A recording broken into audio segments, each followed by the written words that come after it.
તો hello guys, તો અત્યારે વાગે છે સવારના 10 વાગ્યા હશે સમથિંગ.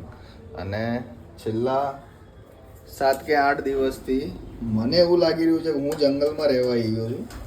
એનું રીઝન છે આ છે મેથીની સબ્જી.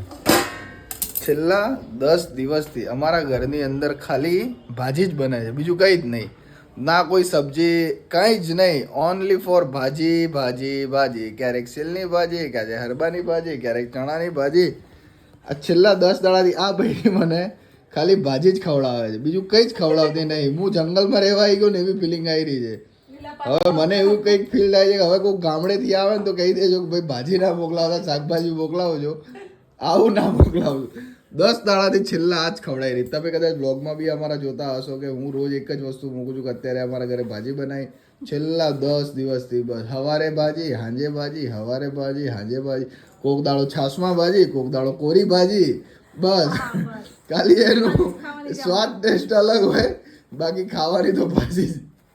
હે શું હે એની અંદર સારું ને લીલી શાકભાજી ખાવા મળે. ખાવ હમણાં છે પછી નહીં મળે. લીલી શાકભાજી ના કહેવાય ને, લીલી ભાજી કહેવાય. શાકભાજી કોને કહેવાય? ફુલાવર કહેવાય, કોબીજ કહેવાય.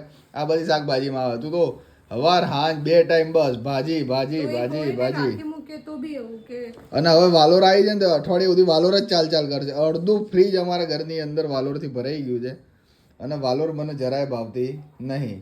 અને આ એરિયા હવે અમારે બે ઠોક ચાલુ જ રહેશે હવે, નહીં હે? અને અત્યારે રાધા કપડાં ધોવાના કાઢી નાખ્યા છે. તો હવે જો 5 મિનિટમાં તમારા કપડાં ધોવાઈ જાય પાછા, આમ સટાસટ.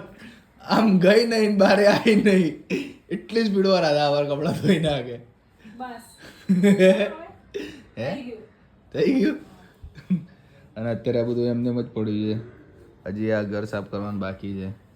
લેન્ડ કેટલી ફૂલ બ્લોગ જોવો હોય ને તો યુટ્યુબ ચેનલને સબસ્ક્રાઇબ કરી દેજો, સાગર જેઠી ચેનલ, જે અમારા ઇન્સ્ટાગ્રામની બાયોમાં છે.